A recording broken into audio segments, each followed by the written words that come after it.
근데 또 중국 가서 하는 분들이 주장을 들어보면 거기는 이제 의사가 디자인하지 않고 미적 감각이 되게 좋은 사람이 약간 디자인을 하기 때문에 더 예쁘게 할 수 있다 이런 식으로 좀 주장을 하는 것 같아요. 미적 감각이 뛰어난 사람이 하는 게 아니고 샵의 주인이 하는 겁니다. 수술한 사람만이 이 수술의 한계점을 알잖아요. 이걸 해서는 여기까지밖에 안 나온다. 근데 이만큼 잘 될 거라고 얘기해 줄 수 있는 거는 수술을 잘 몰라야 그렇게 얘기를 할 수 있거든요.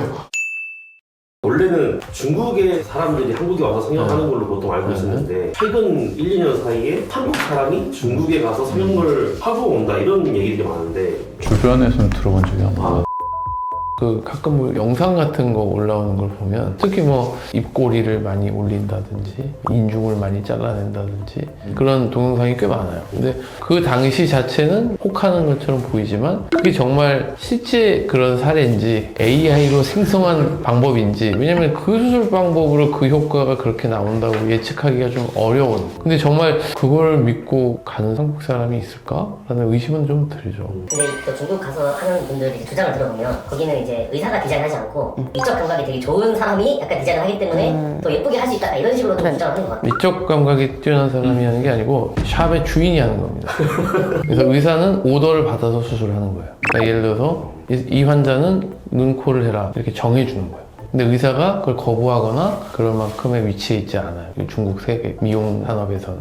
왜냐면 그 시설을 설립한 사람, 그런 사람들이 이제 크게 뭐 스파나 피부 관리샵 같은 걸 설립해 놓고 거기서 이제 파티도 해주면서 이제 고객도 모으고 너 뭐 해라 너 뭐 해라 이런 것도 하고, 그럼 이제 의사들이 그 오더를 받아서 하는 거죠. 그래서 한국 의사들이 처음에 이제 중국 많이 갔어요. 갔다가 그런 대접에 우린 전혀 거부감이 있잖아요. 의사도 아닌 사람한테 나의 진료 방향을 결정받는 거에 대해서 받아들이지 못하니까 많이 돌아왔죠. 우리나라도 성형 상담 실장님들이 있잖아요. 우리 저희 병원도 있고. 제안은 해줄 수 있지만 그 최종 결정은 의사가 하고, 수술한 사람만이 이 수술의 한계점을 알잖아요. 이걸 해서는 여기까지밖에 안 나온다. 근데 이만큼 잘 될 거라고 얘기해 줄 수 있는 거는 수술을 잘 몰라야 그렇게 얘기를 할 수 있거든요. 굉장히 어떻게 보면 우리나라보다 더 자본주의적인 방식으로 오늘 이익이 되는 방향으로 의료 시스템이 결정되고 있기 때문에 환자에게 정말 도움이 되는 걸 떠나서 유행을 따라서 돈이 되면 그걸 굉장히 극대하게 홍보해서 환자들을 끌어모아서 수술을 하고 그렇기 때문에 중국 성형 수술을 혹시라도 계획하고 있다면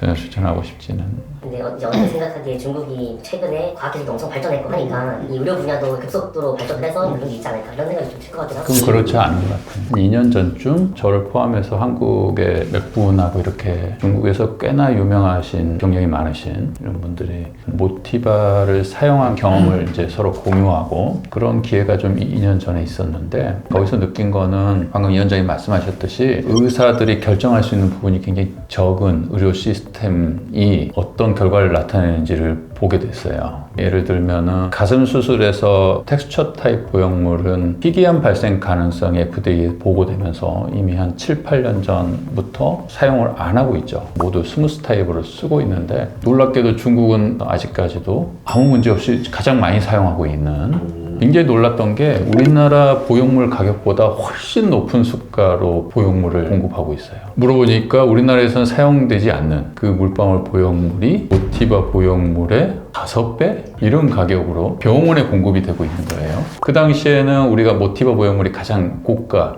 우리나라에서. 그러면 수술 수가는 물론 더 높아지겠죠. 환자들이 그렇게 아무 문제 없이 하느냐 했더니 비싼 보형물이라고 이렇게 인식이 되어 있기 때문에 그게 좋은 걸로 알고 그렇게 하고 있다고 하더라고요. 또 하나는 놀랐던 게, 저희 같은 경우는 이제 피주머니라든지 이런 부분은 요즘은 거의 하지 않습니다. 그렇지만 중국에서는 여전히 2, 3일 정도를 피주머니를 꽂고 한 일주일 가까이를 거의 병원에 입원을 시키는 그런 것이 이제 루틴화되어 있는 거죠. 대부분 한국에서는 데이 서저리, 그러니까 그날하고 그날 퇴원할 수 있는 이런 시스템을 하고 있다. 왜 그렇게 하느냐 그렇게 물어보면 그게 본인들의 병원의 방침이라는 거죠. 물론 이제 중국이라는 나라가 도시가 크기 때문에 한번 치료를 받으려면 너무 먼 거리에서 와야 되니 이제 뭐 또 그런 부분도 있을 수는 있을 것 같아요. 2년 전이지만 지금도 쓰이고 있어요.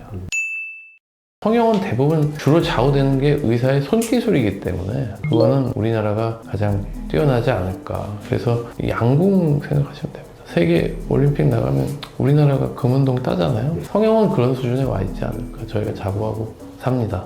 요즘 유튜브에 의무 그렇게 많이 뜨고 네, 있으니까 그래서 저도 이게 진짜 걱정스러워요. 그래서, 의사인 나한테도 알고리즘에 뜨니까 공익 광고입니다. 네. 국민 건강을 위해서 말씀드렸습니다.